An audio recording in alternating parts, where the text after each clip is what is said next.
President Freiberger, Dr. Sirajuddin. Dr. Sirajuddin forgets to mention that he's my mentor.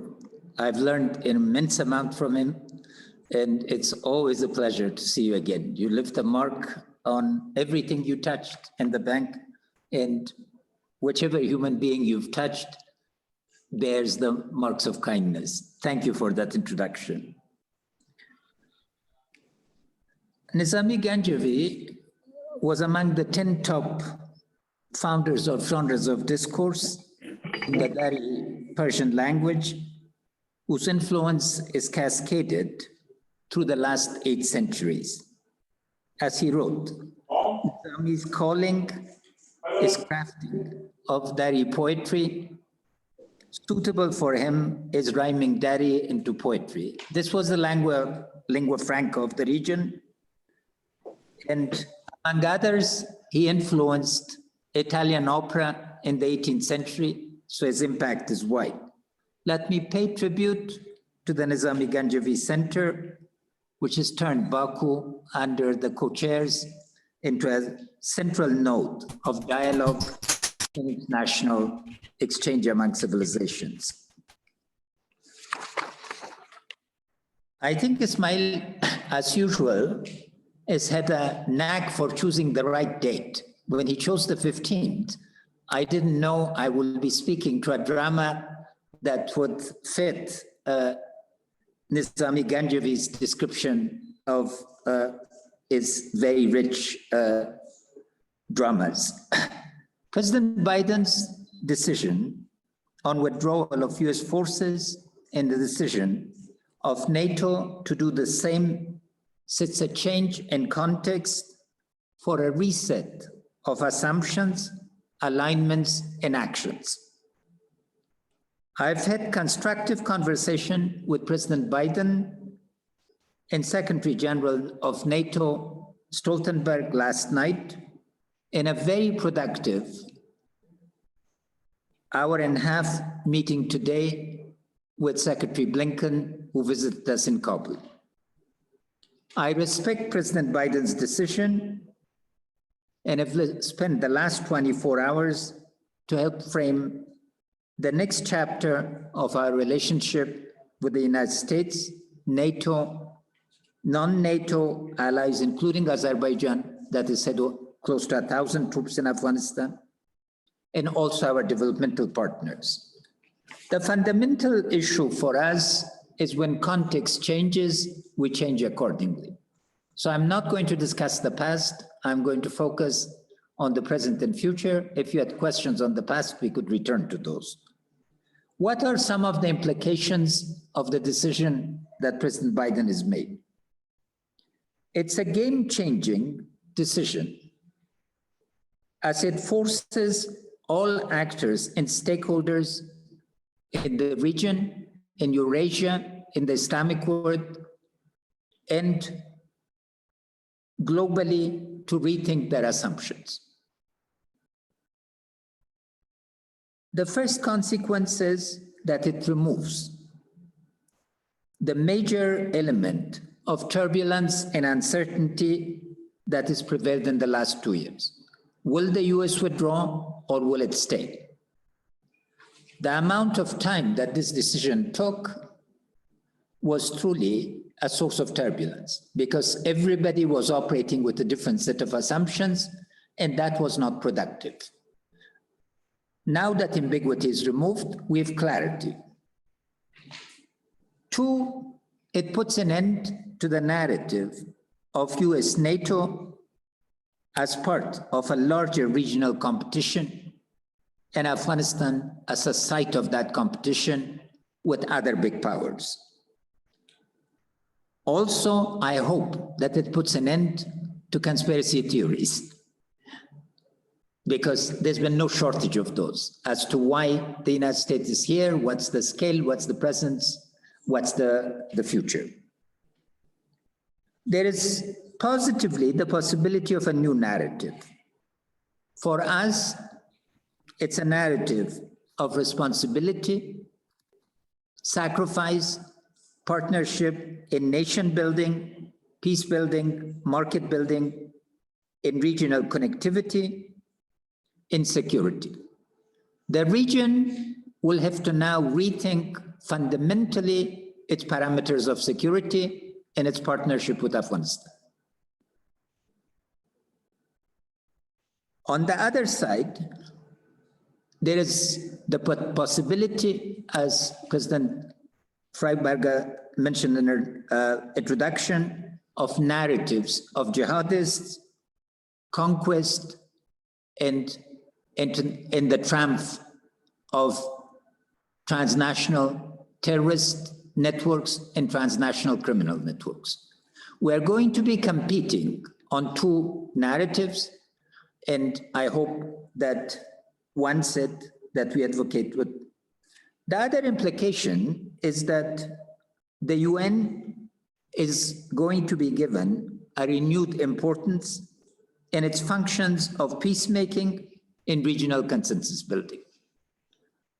It has been understood that the UN is precisely made for this function because there's been no substitute to be able to bring all the key stakeholders and hopefully serve as a catalyst for consensus. The risks of containing transnational terrorist networks for 20 years were borne first exclusively by the United States and NATO, and then particularly in the last 6 years by the government of Afghanistan and our international allies. Over 94% of the operations conducted in the last 2 years against these forces has been done by the Afghan government. The role of international forces after I became president at the end of 2014 has been reduced. So the footprint, and as you recall, I hope their casualties last year were 0. The Eurasian region, the most dynamic region of the world, economically, in the center of the likely center of economic gravity for the 21st century, will have to re-examine its dimensions of security. As to how, the fundamental question to them is what are the advantages of a stable, democratic, sovereign, neutral, and connected Afghanistan, the end state that we've advocated and the international partners have endured, or, God forbid, in Afghanistan in chaos and a center of threats to others. The most significant part of the decision of President Biden is that the Islamic Republic of Afghanistan and the Afghan people have to confront and overcome the legacies left by the last 20 years of violence and the last 42 years. We have been a scene of conflict, first generated by the Soviet invasion of Afghanistan, and then, of course, by the attack on the towers on 9/11. It's 42 years, and this legacy now needs to be confronted and overcome by us with association with our regional and global partners. We see the potential for a new chapter in our partnership. Secretary Blinken today has confirmed that the Strategic Partnership Agreement, the Bilateral Security Agreement, and the Status of Forces Agreement remain intact. Support for our heroic defense and security forces, as well as economic assistance and humanitarian assistance, will continue. We are going to reconfigure the mechanisms. It's a moment of choice for Taliban. Will they opt for a peace that is on the table, or will they opt for conquest? I see my old friend and partner Shaukat Aziz, and thank you, Shaukat, for being here. It's also, Mr. Prime Minister, a moment of choice for our neighbor, Pakistan. It's For Pakistan, it's a decision of destiny. Will it opt for regional cooperation, international partnership, in regional prosperity through joint efforts, or will it give way to the forces that have hitherto supported and sustained the Taliban and the wave of extremism for which Pakistan, next to Afghanistan, has probably paid the highest price? So it is a moment of decision. We will need to watch. Turning back to the second part, security.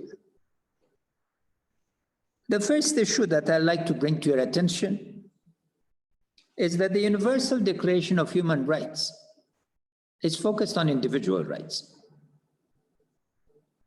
Fortunately, they are all embodied in our constitution, but Afghanistan has been denied for 42 years a collective right, which is the right to peace. The Charter of the United Nations holds this promise, but the Universal Declaration of Rights is not linked the two. In our view, the right to peace is the foundational right that ensures then the delivery of individual rights, particularly of women, youth, the disadvantaged sectors, the majorities, the poor. 90% of our people live below $2 a day. That is the right, that the social rights, sets of rights in the Universal Declaration that needs to. Fortunately, in the last 6 years, 58% of the administration now is below 40 years of age, including most of our security sector, below the rank of brigadier general. And 30% of the administration is now women. Afghan women speak for themselves and articulate for themselves, and I'm extraordinarily proud of this. Peace, hence, peacemaking, peace building, and sustaining peace. I've captured our vision of peace in a diagram, which is a bridge. Our current condition is one of restricted warfare. The bridge is 3 parts. The destination is a just and lasting peace. The parts are to make peace through a political settlement, to build peace through a government of peace under the current constitution for a short duration, culminating in an election. The first phase will need to end in a public assembly. We have a remarkable institution called the Loy Jirga, or the Grand Assembly, where all walks of life gather together. After the election, there will need to be a political compact. We have articulated this vision fully, it's socialized, and I've made very clear, if I have 4 years of my term left, but for the sake of peace, my colleagues and I are willing to hold elections from 6 months to a year maximum, so that the will of the people, the key to us is the right of the people to choose their leader, and for me to hand over legitimate authority to my successor. Let me turn to the classic notion of security, because that is uppermost probably on your minds. We are not at risk of collapse. The narratives of the Afghan government falling apart is a false narrative. Our commandos, special forces, and air force alone are 40,000 strong. They've trained among the best. They are among the best in the region. As long as this force stays, there is no risk of state collapse. I've spent a lot of time with them, and I'm proud as the function of Commander-in-Chief.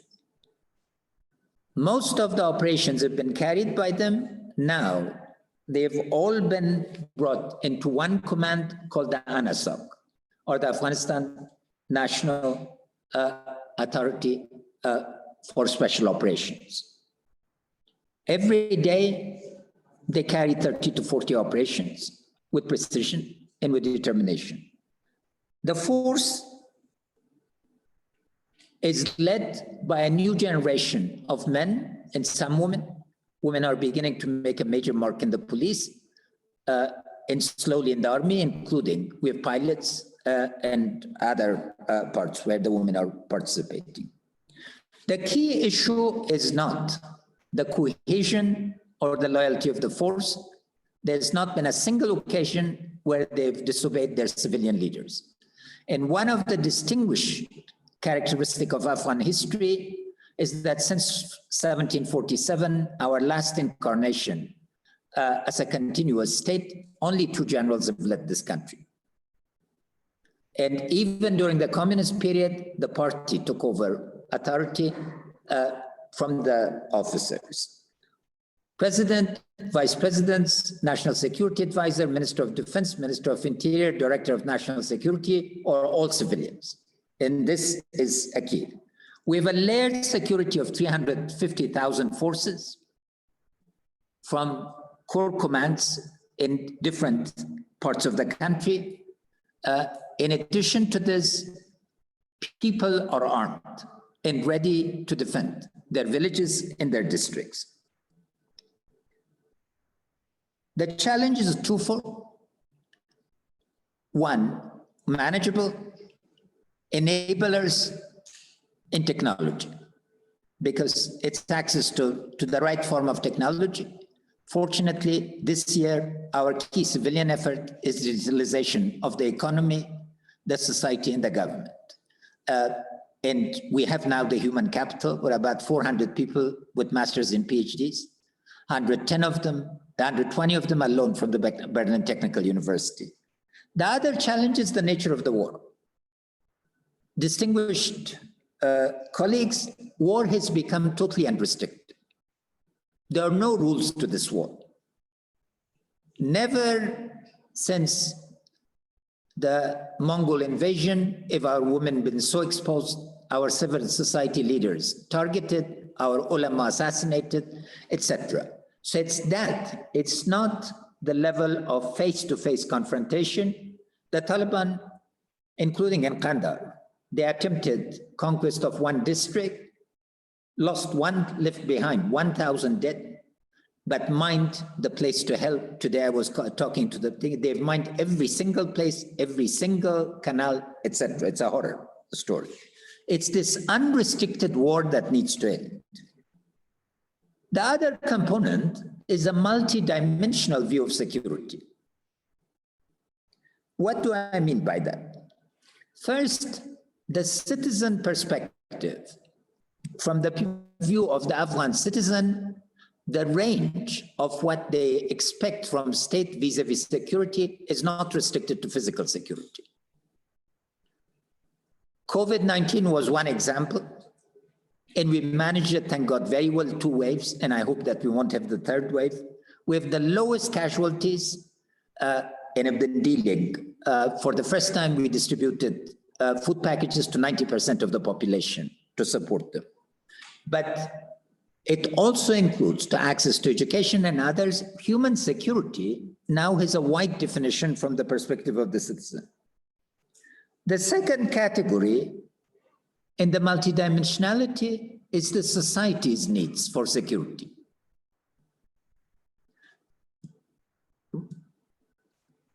Being relatively good is not enough for them. So the right to movement is fundamental.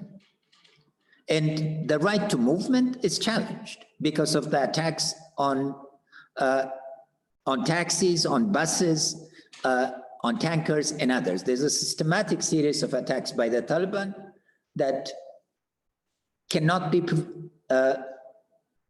preempted because they're random. But society, and then within the society, each category, and we have at least 28 social categories in our country, has specific articulation of needs. Here, the major issue for the region, and particularly for Europe, is exit. Afghan society is networked. We have a diaspora over 1 million people. 1 million people in Afghanistan can easily pack and move. They have the voice, if it's not responded in the classic Hirschman. So the possibility of immigration from this poses a regional dimension of security. The other dimension of security is the needs of the market. Market is an ecosystem. The market cannot be summed up into the private sector. I've articulated this in a 10-dimensional frame to see the key components of the market. In the needs of the market, our society completely depends on supply chains and value chains managed by the private sector. The state is an asset, but they provide food security. Every district in Afghanistan, nearly 400 districts, is supplied by the market. And COVID again showed how effective this was and level of. The third thing is security from the perspective of networks. We have virtuous networks, civil society networks, the networks of ulama, the networks of women. Afghanistan is forming social capital as there's no tomorrow. There's just been a flourishing of social network. And these networks are regional. Every day, 100,000 people probably cross to Pakistan, 50 or 30,000 people cross to Iran, and there's a flow.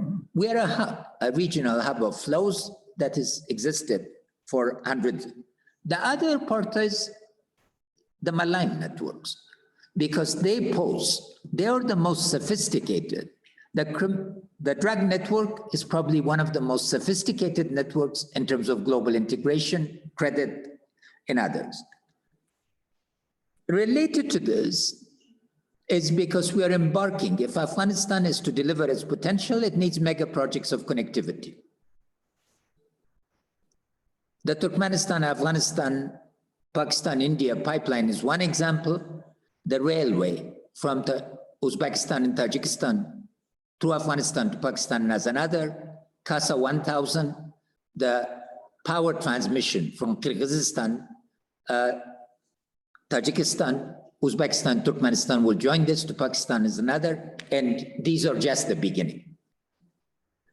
Mega projects require a different focus because just political guarantees are not enough. And then there's the major dimension, relationship between states in terms of assumptions of security. Afghanistan was seen till 6 years ago by Central Asia to be a source of poison. Today, it's seen as a source of benefit, and Afghanistan is considered the 6th Central Asian member country. Regional perspective, again, plays to this, and here is the risk. One of the categories of risk that will need to be re-examined fresh is what would be the risk of transnational terrorist networks and transnational criminal networks, particularly to Eurasia, and heroin from Afghanistan has now made it to Canada. It's past Australia and others. It's only the Mexican cartel that's preventing it from getting to the United States. So those networks allow. Let me come back to the advantages so we have time for questions. What are some of our key assets, just in terms of location? Afghanistan is the shortest route between Central Asia, West Asia, and South Asia. Historically, Toynbee, the great British historian, coined a term called the roundabout, in contrast to a cul-de-sac. A roundabout is a place where ideas, people, and goods flow. For 2,500 years, if not 3,000 and 5,000 years, ideas, people, and goods have flown through us. We are also known as the Gate of South Asia or Gate of India, a crossroad, a land bridge. This spatial location turned into isolation only at the end of the 19th century, giving rise to a buffer state. Today, for the next 300 years, our location is absolutely critical because the first industrial revolution, railways, the second industrial revolution, electricity and steam engine, the third, computers, and the fourth, digitalization, all. Two, we are the upper riparian for most of our neighbors. We provide the water. And now we are harnessing our water. In the next 3 years, Afghanistan has the potential of putting 1.3 million hectares of new land under cultivation and increasing this. It could again become a bloodbath. Three, it's a remarkable source of renewable energy. Solar in gigawatts, not in megawatts. Wind, 70,000 megawatts potential. Hydro, minimally 25,000. Geothermal, about 8 to 10,000. And as I said, solar is increasing by the day. The other is just our lithium is estimated to be $1 trillion. The Russians called us the Mendeleev table. For the rare earth, 12 out of the 14 elements of rare earth exist in Afghanistan. And it's some of the richest unexplored iron mines, copper mines, and others in the world. We're fortunate that we've signed a memorandum of understanding with Fortescue, one of the leading producers of energy in green industry.